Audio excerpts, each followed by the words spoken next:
Howdy, howdy. Yeah, somebody forgot that to the countdown was running. The pre-show before the pre-show. There was a moment of panic. Like I'm sitting here at the desk, and there was a moment of panic looking through the glass in the control booth.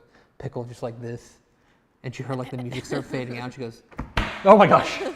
Well, to be fair, I was trying to absolutely roast one of my friends, so it was worth it. Like, Which friend? My friend Gabe. Oh yeah. Gabe deserves to be roasted. Yeah, we're all taking a trip later in the summer, and he said that he put his PTO in yesterday. So I was trying to roast him because he put PTO in for this trip quicker than he put PTO in for his wedding.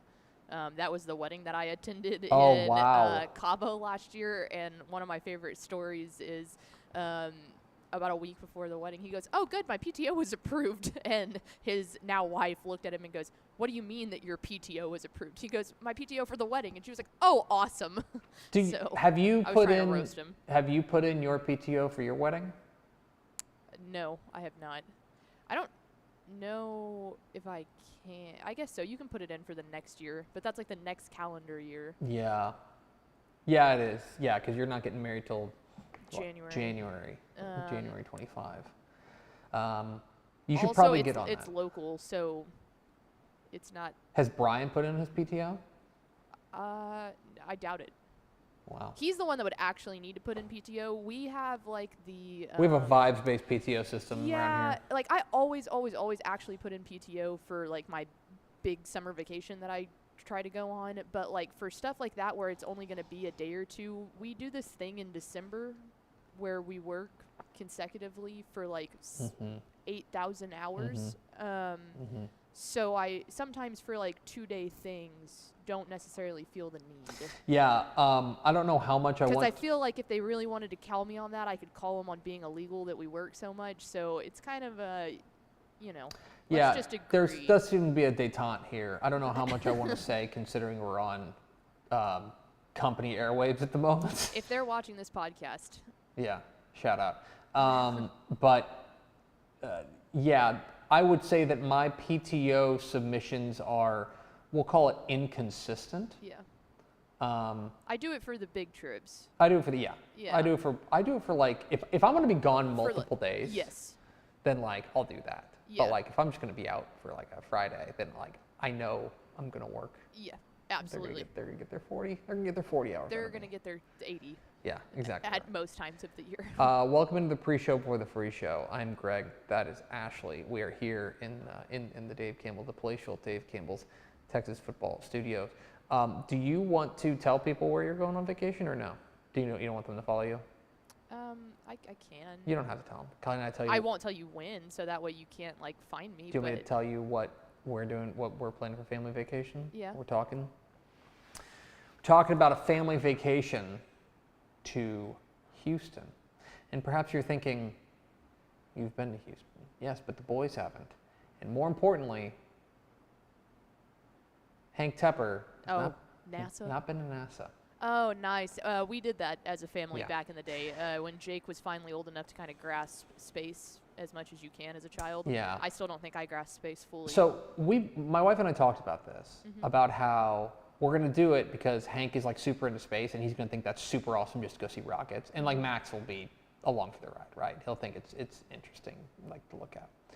But the thing is, like, we're like, okay, if we need to do it again in 10 years, we can just go do it again in 10. Like, it's, you know what I mean? It's not like we have to go to France to do that or something like that. Like, it's relatively local. So I'll be interested to see if they still have it. But NASA in Houston had the best playground that I have ever been on. It was like a 5-story playground. It's massive. Okay, I have an important question because you know my youngest son, Max. Yes. Is he going to take a header off this 5-story Probably, man. playground? He's going to swan dive off the top of it.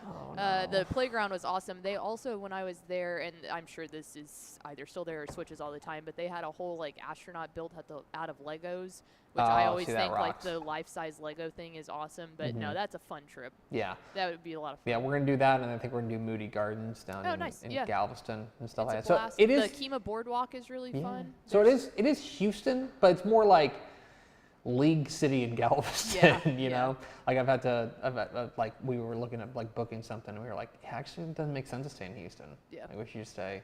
You know, so if you have a place, if you can let us bunk with you, and you're that part of the world, holler at me. But you have to let me and my 2 sons and my wife bunk with you. I was gonna say I know a one bedroom apartment down there. Yeah, I was gonna say stay Maybe with Brian. Yeah. Just crash at his place. Just tell Jesse you're coming over. Just tell Jesse. Yeah, I don't think our main man at Texan Live is going to be down for that. He's got 2 kids. He's got 2 kids of his own, so they've got a full house. Talk about chaos. I'm going to Italy, by the way. That was the going to Italy. That's right. Go Gladiators. August. She's going to go catch some 2A football. Hit the theme, Expo. Oh, God. Oh, no.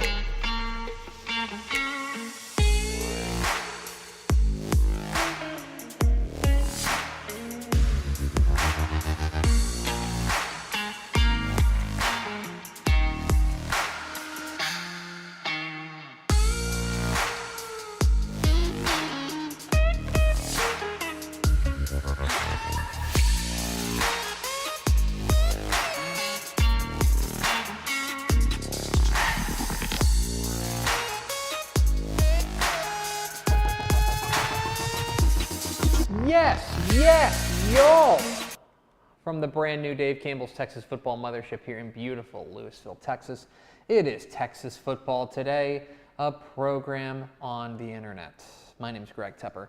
I'm the managing editor of Dave Campbell's Texas Football Magazine and TexasFootball.com, a corresponding website. Thank you for spending part of your day with us.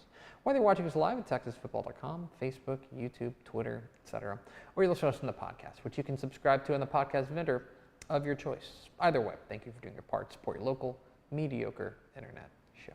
I am sitting over there in her own vacuum-sealed bubble, making us sound good.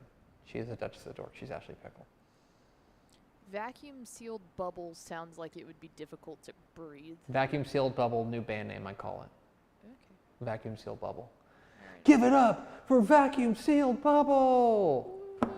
Today is Tuesday, May 14th, 2024. 198 days till Thanksgiving. Pickle, you can wish a happy birthday to somebody turning 35 or somebody turning 40. 40. Happy birthday, and by happy birthday, I mean crappy birthday, to Mark Zuckerberg. Oh, yeah. Man, what a terrible choice on my part. You know who 35 was? Who? Rob Gronkowski. Gosh darn it. Well, that's disappointing. Boy, that's a real fumble in the bag there. Yeah, Pickle. no, it really is. Tough scene. It's episode 1771. On today's show, folks, it's Math Tuesday. Math Tuesday. We are going to be trying to project out the best defenses in Texas high school football in 2024 using a refined, tried and true, tested scientific method of smashing a couple numbers together. We'll get into that. In the back half of the show, Matt Stepp caught up with the head coach of the Jefferson Bulldogs, Coach Ty Taylor, talk a little bit about what's going on out there in East Texas. I have eaten in Jefferson at Riverport Barbecue. Very good. We'll see if he has. I haven't seen the interview yet, so we'll find out together coming up here at the back half of the Do you have the program. Math Tuesday intro? Oh. I just realized it's not on this computer. Do we need to like cancel? Okay, do I need to like vamp for like... I think that you need to send it to me because I can't find it. Oh, I don't know where it is. Well, that's problematic. Oh no, Pickle. Like I don't, it's probably on like a drive on my desk. Oh no. Oh, man. Folks, this might be the cancellation of the show. And I don't mean today's episode. No, I mean like... I mean like forever. Because what's even the point of doing Math Tuesday if we don't have that expertly crafted intro? This is terrible. Do we have first four through the door? I mean, why would I even ask? What's even the point? There the point is of no anything? point to What's even the point anything of at anything? this point. We do. Do we want to flip it? Do we want to do Coach Ty Taylor first? Yeah, if I could We'll find do. it. All right. TJ Hudson, Daniel Agnew, jersey number 69, and Nice. Zill 0678. I am sorry that you four people put in all this effort and that we showed up Out here with a grinding. turd It's of tough. an episode. We're sorry, guys. I might have found it. We'll see. But first, what we're going to do is we're going to flip the show. That's what we're going to do. Because it is this important. It's this important. To the show and my health. Thank you for spending a little bit of your day with us. State 707 qualifying tournaments are going on across the state of Texas. All these teams looking to grab a place in College Station for the State 707 tournament coming up here at the end of June. One of those guys out there watching his Bulldogs compete, Ty Taylor, the head coach of the Jefferson Bulldogs, caught up with Matt Stepp. Here's Matt Stepp's conversation with Jefferson head coach Ty Taylor here on Texas Football Today. Matt Stepp, Dave Campbell's Texas Football back here at the Kilgore 7-on-7 state qualifying tournament here at the head coach of the Jefferson Bulldogs, Coach Ty Taylor. Coach, appreciate you taking a few minutes to chat with us this morning while your kids are out here competing. Yeah, absolutely. Glad to do it. All right, Coach, first of all, first-year head coach. Your kids are out here competing in 7-on-7. Jefferson's never done this before, so for you, first tournament, what do you want? I know you've been to 7-on-7s when you were at Pleasant Grove. So for these guys, their first tournament, what do you want to see out of your kids today?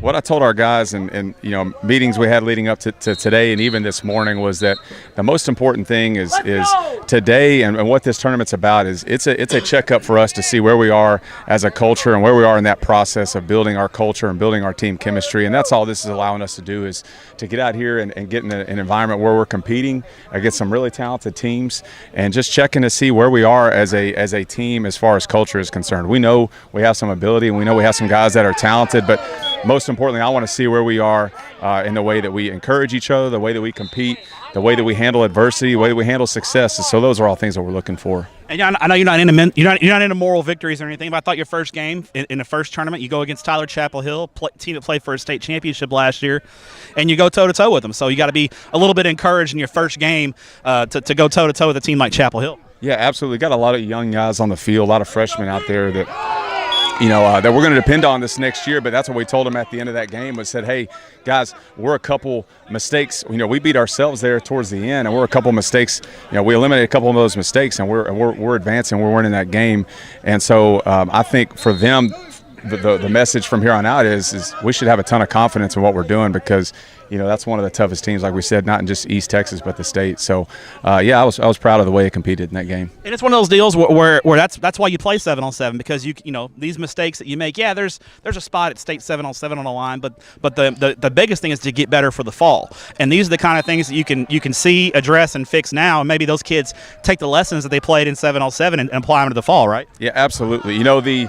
The safety net right now for your mistakes is pretty big. There's nothing's going to be, there's no, like you said, there's a spot in a state 7-on-7 tournament on the line. But other than that, man, it allows us to the freedom, our kids, the freedom to make those mistakes, to go and learn and have a lot of those learning moments. And so, we just learn to handle those things and flush it and move on, and then also not get too worked up about the good things that happen as well.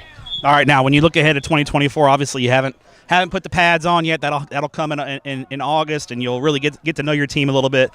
What's the personality? What do you feel like the personality of your ball club is going to be as you head into the 2024 season? I think our kids are super confident. That's not, since I've been here, that's not been an issue. It's probably been the other way of kind of trying to rein them in a little bit, and that's why I think it's good playing teams like Chapel Hill. We've played PG and some warm-up stuff leading up to this, but I think that's why it's good to be in this environment, to see. Here are the teams that are actually been doing it at a very high level for a long time. Lindale's another one. And so here's what Fuller didn't give you an easy pool, did he? No, he didn't. And obviously Kilgore is another team, and so we look up to those teams and those programs as what we're trying to be. And so, but going into next season, I think our kids are confident in their abilities, and then they're buying into what we're trying to do as a coaching staff, and so all that's going to lead to a ton of belief going into 2024. All right, now we talked about your first-year head coach, but you got hired pretty early. I think maybe even in December when you were actually hired. Yeah. So, how big has that been for you and your coaching staff to be on the ground when January, when the semester got started from the holiday break? How big was that to get your off-season program going, get to know your kids? Because I feel like now, you're kind of comfortable and firmly established. You're not drinking from a fire hose so much, right? Not so much. Yeah, that's been a super fortunate part of this, the way that the timeline worked out. We have of 5 coaches that we've hired this offseason, 4 of them are on campus with us right now, and that's been huge because those guys have taken a lot off my plate and eased the burden there, and the kids have really responded well to them, and they've been able to hit the ground running. And we've installed our weight program, our offseason program, started installing an offense and a defense, and just the whole culture of what we're trying to build here we've been able to do that because we got was able to get here early and get those coaches here, and so that's been huge. All right, final question for you, Coach. Now, you are, again, first-year head coach. So today, when you look back, what do you wish you knew now? Or what do you wish you knew back in January when you got hired that you knew now? I used to always kind of wonder why Coach Gibson was always on his cell phone and kind of thought maybe he was just in there playing Candy Crush or something. You're talking to guys like me and Roach, right? Exactly, yeah, exactly. But, I think that's what it is, just that the phone never stops ringing and the email inbox is never empty. There's always something coming across your desk, and you hear about that. It's like what I always tell people, it's like when you get ready to become a father and you hear about how busy it is, you hear about how your life's going to change, and you kind of roll your eyes a little bit, and then when that baby gets here, you realize, that they weren't lying. And so that's kind of been like what it's been. It's almost like being a father for the first time. All these things, you could read all the books and get all the advice you want, but really nothing prepares you until you do it. Yeah. So you're in the trenches, right? Yeah, that's right. Yeah, so just the constant stuff that's coming, that you're dealing with has been one of those things that I think I kind of had an understanding of, but didn't really grasp, how much that entailed until I got here. So, well, Coach, I'll let you get to watching your kids these last 2 games. Good luck in 2024, and we appreciate what you do for student athletes in the state of Texas. Yeah, thank you, Matt. Thank you for what you guys do for high school football in the state of Texas. Thanks, Coach. Appreciate it. Yes, sir. There he is, Ty Taylor, head coach. Jefferson Bulldogs taking over there for Antoine Jefferson. He's, of course, the former Ty Taylor, the former defensive coordinator at Pleasant Grove, taking over there with the Bulldogs. Excited to see what he does there. We appreciate him catching up with Matt Stepp at a recent 7-on-7 state qualifying tournament, which, by the way, recording a new episode of Tep and Step today. Oh, 7-on-7 step. Gasp. Yeah, we'll talk a little 7-on-7. I think it's also going to be our sleepers episode. Oh, how about that? So we're going to be digging into the numbers and figuring out exactly what sleepers lie in store in the 2024 Texas high school football season. Maybe Jefferson will be one. We appreciate Ty Taylor's time a little bit earlier this weekend. We are Texas Football Today. We're here every weekday at noon on TexasFootball.com, talking football in the Lone Star State. You can follow us on Twitter at DCTF, like us on Facebook, Facebook.com/Dave Campbell's. Follow us on Instagram, Instagram.com/Dave Campbell's. And of course, see us at TexasFootball.com, TexasFootball.com/subscribe. That's the best website on the internet. I searched every website. Correct. I went through every website. I've seen every website. Some terrifying stuff out there. Terrifying stuff. But not TexasFootball.com. The TexasFootball.com/subscribe. I can confirm. Slaps. The finest website on the internet. You can get a year's worth of Dave Campbell's Texas Football, and get the 2024 Summer Edition of Dave Campbell's Texas Football mailed to you before it hits newsstands, as well as a year of Dave Campbell's Texas Live, our streaming platform. Right now, you can get high school baseball and high school softball. In the fall, you get hundreds and hundreds of Texas high school football games, including hundreds of live Texas high school football playoff games live on your device. That's right. All for the low, low price of $49.99 a year. We're giving it away. It is. Honestly, I'm offended. TexasFootball.com/subscribe. Go verify that it's the best website on the internet by going to TexasFootball.com/subscribe. And then subscribe. Don't just go look at it. Like, participate in it. I think that was kind of implied. Okay. Coming up here in just a moment, did we find the Math Tuesday intro? We'll find out together, but first a word from these valued partners. I feel like bustin' loose, bustin' loose, come on. Get on up. Oh yeah, get on up. Bustin' loose when you wanna sing. Bustin' loose, baby, do your thing. Talking about bustin' loose, yeah. Hi, I'm Jennifer Potter, Executive Director of Be Well Texas. Too many people are struggling alone these days, and alcohol and drug deaths are increasing. We started Be Well Texas to offer high-quality, science-based addiction treatment and recovery services anywhere, even at home. We provide compassionate, caring support virtually or in person. In many cases, there is no cost for treatment if you don't have insurance. Really. Welcome to Be Well Texas. We're glad you're here. Wing is the largest residential drone delivery provider in the world, delivering to your home in less than 30 minutes. Order using an app just like other popular delivery services, and Wing's automated drone takes care of the rest.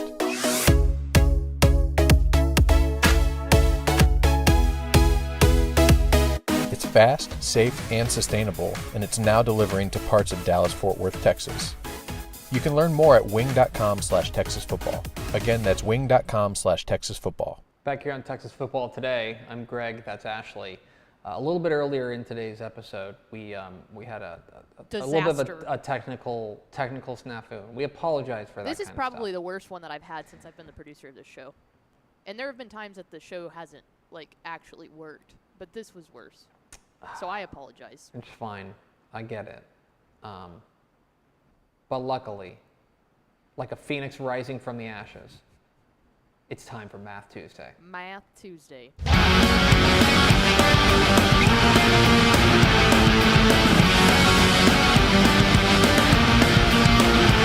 Math Tuesday. It's Math Tuesday. You're on Texas Football Today with a newly refound and re-uploaded intro. It's a time when we dive into the numbers, especially when it comes to Texas high school football, and today we're talking a little bit of defense. And we are hard at work on the 2024 summer edition of Dave Gamble's Texas Football Magazine. We send the magazine to press next Friday. That doesn't mean you'll have it next Friday. It's got to print. It's how magazines work. But we are finishing up putting the final bow on it next Friday. And so we are like neck deep in magazine stuff. We're neck deep in Texas high school football. And it got me thinking about defense. And specifically the types of teams that we tend to see win state championships last year. Do you remember when I became super popular in Gilmer? I remember when Mallory Hartley became super popular in Gilmer. I was being kind of facetious. Gilmer people hated me for a long time. Yes. For a lot of I think they still do after a lot this of year. last season, because I was very skeptical of Gilmer. The reason I was very skeptical of Gilmer is that their defense was giving up some points. They were giving up, I believe, 36 points per game is what they finished at. And I looked this up. They are the first Texas high school football team in at least the last 10 years to finish in the bottom half in scoring defense in their own class and win a state championship. Wow. So there's a fun fact for you. It's a fact that's fun. But they won a state championship, that's all that matters. Because typically, the reason that I was so kind of gobsmacked by Gilmer is that when you take a look at teams, typically the teams that rise to the top are teams that have very good defenses. Now, Gilmer played great defense when it mattered most. They won on the margins, and that's all that matters. But in taking a look at which teams we expect to be really good in 2024, I tend to find myself leaning towards looking at defense. And so here's what we're going to do. We did this a couple weeks ago where we talked about the offense, trying to project out the best Texas high school football offenses in 2024. We're going to do the same thing with defense. And there's a couple of different numbers we're going to smush together. The first number is we're just going to take a look at what the best defenses were last year. Mm-hmm. The most accurate and most dependable measure of future success is past success. And so here are, to remind you, the best defenses in Texas high school football. UI 11-man last year. In 6A, Vandergrift was the best defense, giving up 7.3 points per game. Houston Lamar and Austin Westlake rounded out the top three. PSJA North was the finest defense in 5A. Mansfield, Timberview, and Galveston Ball. As well, 4A, Belleville, who of course went to a state championship game, had the best defense in 4A. Tidehaven and Gunner, the two state finalists, were the top two teams in 3A Division II, or top two defenses in all of 3A last year. And then Albany, a team that of course won their second consecutive state championship. They were the finest defense in Class 2A. I don't think any of these numbers should be surprising. I think when you take a look at these were all these teams. I mean, the worst team on this list, like Cal Allen, got bounced in the first round of the playoffs. Yeah. And admittedly, there is some context that's going to get lost in here because not everybody plays the same strength of schedule, right?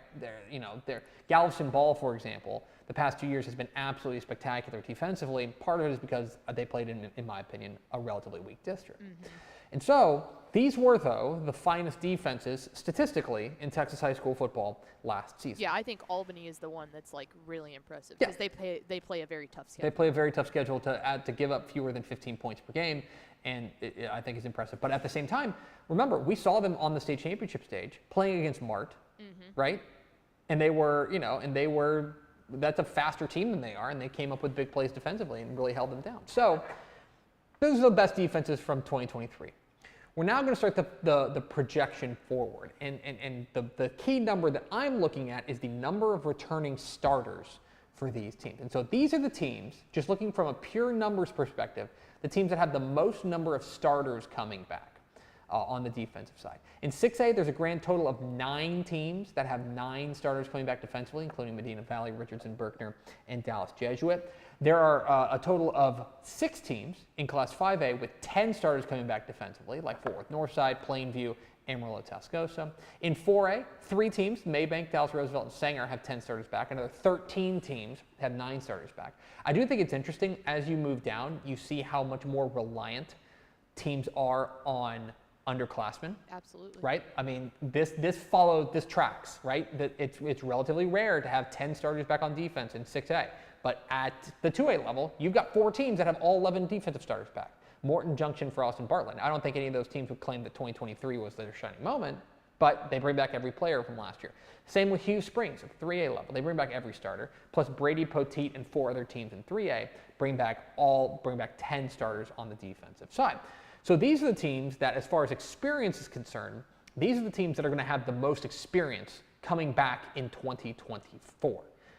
Now, again, if you were giving up 170 points per game, but you bring back all your starters, is that a good thing? Yeah. I'm not sure. And so what I wanted to do was I wanted to take those 2 numbers, what you did defensively in 2023 rather, and the number of starters you have coming back defensively in 2024, and I want to put them into a large collider and smush them together. That's a scientific term. All right. And so I did the math, I crunched the numbers, and these are my projections. Projections, so admittedly a little bit of art and a little bit of science here, my projections for the best Texas high school football defenses in 2024. In 6A, I go with Medina Valley. It's a team that gave up 13.7 points per game last year, and they bring back 9 starters. You add in a team like Alvin Shadow Creek, which is going into a tougher district, but 12.6 points per game allowed, 8 starters back, and I think Houston Heights is also going to have an outstanding defense as well. At the 5A level, this actually, I feel really good about 5A. Yeah. Canutillo is traditionally one of the very best defenses in Texas high school football. They are bringing back 8 starters. I feel good slotting them at the number 1 spot. San Antonio Southwest was outstanding last year. They bring back all but 3 starters. And then PSJA North. A lot of some holes to fill, especially on the offensive side, but defensively, locked and loaded, rock solid. They bring back 7 starters from a team that gave up right at a touchdown a game last year.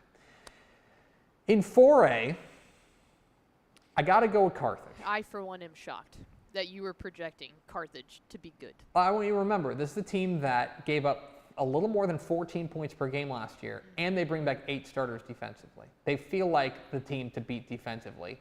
Kilgore, their East Texas rival, hot on their heels, about 20 points per game. They bring back 9 starters. And then Port Isabel, down there in the Rio Grande Valley, they've got down there on the coast, 19.7 points per game. They bring back 9 starters defensively. Well, we said that last year when we watched Kilgore play Chapel Hill twice. It was like, man, when they get a year older and a year of experience, they're going to be very dangerous. Same thing goes in 3A. I really like what Hooks brings back. 9 starters back from a team that gave up 15.5 points per game. And then Columbus. You're going to hear a lot about Columbus. And a lot of the conversation around Columbus is going to be on the offensive side, understandably so. They've got Adam Schobel back at the quarterback spot. But I think their defense has a chance to really steal the show. They were excellent last year, and they're super experienced coming back in 2024. I think Columbus is going to be very good as well. And then in 2A, allow me to be the first person to tell you, Ganado is going to be super good. Ganado is going to be super duper good. They were a team that, of course, was a state semifinalist last year, a bit of a surprise state semifinalist last year, won Region 4, I think, in a little bit of a surprise. They bring back 10 starters defensively. Yeah, They're going to be young. real good. Same thing goes with Axtell. Craig Horn is doing unbelievable stuff down there at Axtell. They were outstanding defensively, and they only lose 2 starters. And there's Honeygrove. Now, remember the thing about Honeygrove. Honeygrove, they ended up on average giving up 11.8 points per game. You got to remember that, and they bring back 9 starters. You got to remember, they ended their season. They got beat by Timpson, and I want to say Timpson hung like 60 on them. Yep. So And, that like, number got inflated. Oh my gosh, yes. I think if you, I would need to go back and look. If you remove the last game of the year, It's lower than that. their number might be the best in Texas high school football. Yeah, I know actually for a fact that it was, because I think we did a segment on it on WTF about it. Yeah, I mean their defense was outstanding, and by the way, they were pups. Yeah, they they bring were back young. a ton of playmakers back on the defensive side for Honeygrove. So keep an eye on them. So if you're looking, if you're saying, all right, Tepper, sports gun to your head, who's going to have the best defenses in Texas high school football in 2024? Ganado. If I were to pick 3, Ganado, Carthage,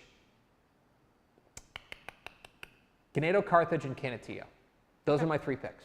I like it. Ganado, Carthage, Canutillo are my 3 picks as the best defenses in Texas high school football heading into 2024.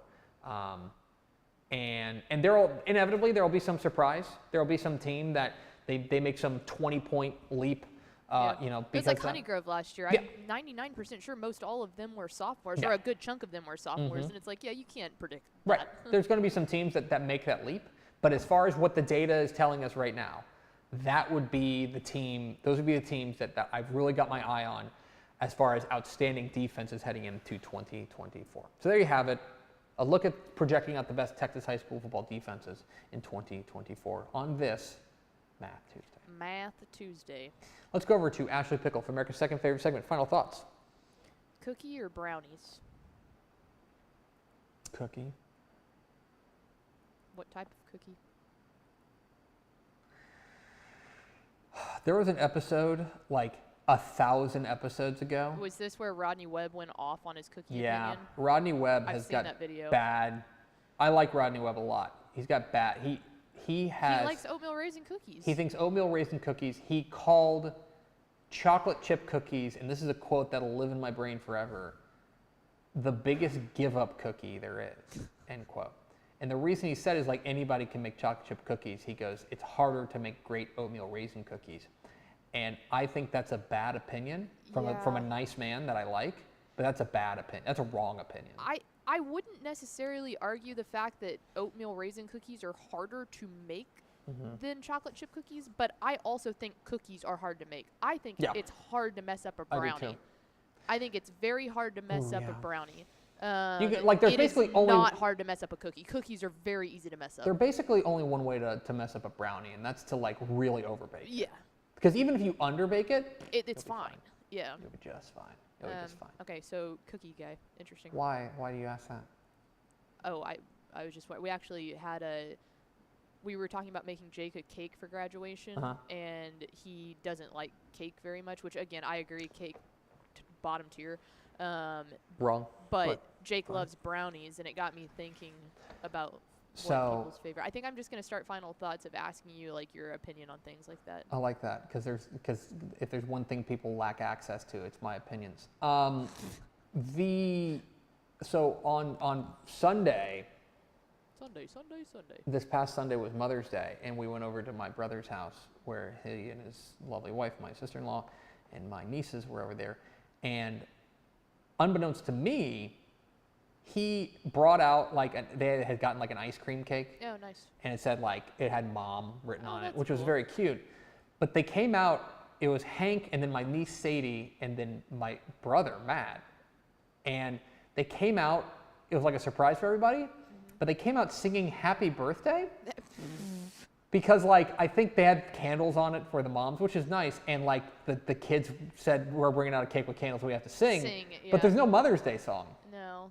And so I'm here to tell you folks. You could just switch it to Happy Mother's Day to you. That feels like a real give up. I'm telling you that there's money in that banana stand. If somebody wants to write like the Mother's Day anthem, Yeah. like you could do that and make it like a cake holiday. That'd be good. That feels right. And ice cream, it was good ice cream. I haven't had ice cream cake in a hot minute. Yeah. Good. Anyway, we have a show tomorrow, but then there's no show Thursday or Friday because Yes. you're going down to Waco. Yeah, I will be in Waco for 3 days. I'll be there Saturday. We can probably tease this. Yeah. Saturday, TexanLive.com. And on YouTube, right? Yeah. Maybe. I think. We'll see. Definitely Texan Live. Definitely Go to TexanLive.com. Texan Live. The 2024 Texas High School Football Hall of Fame induction ceremony. I believe Craig Way is once again going to be the MC, which is great. Guys like Corey Redding are going in. Cedric Benson's going in posthumously. It's a really cool class of the 2024 Texas High School Football Hall of Fame, and we will be there live to broadcast it. We will also have a 1-hour pregame show Yeah. starring Aaron Hardigan Let's go. and also me Boo. and Mallory Hartley. Yay. So that's Saturday. What time's the ceremony? Ceremony starts around 7, so pregame show will go live at 6 o'clock. 6 o'clock pregame show, TexanLive.com for the 2024 Texas High School Football Hall of Fame induction ceremony live from the Texas Sports Hall of Fame in Waco. You should watch it because that's going to do it for us. Thanks for spending a little bit of your day with us. Follow us on Twitter at DCTF. Like us on Facebook, Facebook.com/Dave Campbell's. Follow us on Instagram, Instagram.com/Dave Campbell's. And of course, see us at TexasFootball.com. Thanks again to Jefferson head coach Ty Taylor for being our guest. For Ashley Pickle, I'm Greg Tepper. Vince Young, please meet your Player of the Year trophy. We'll see you tomorrow on Texas Football Today.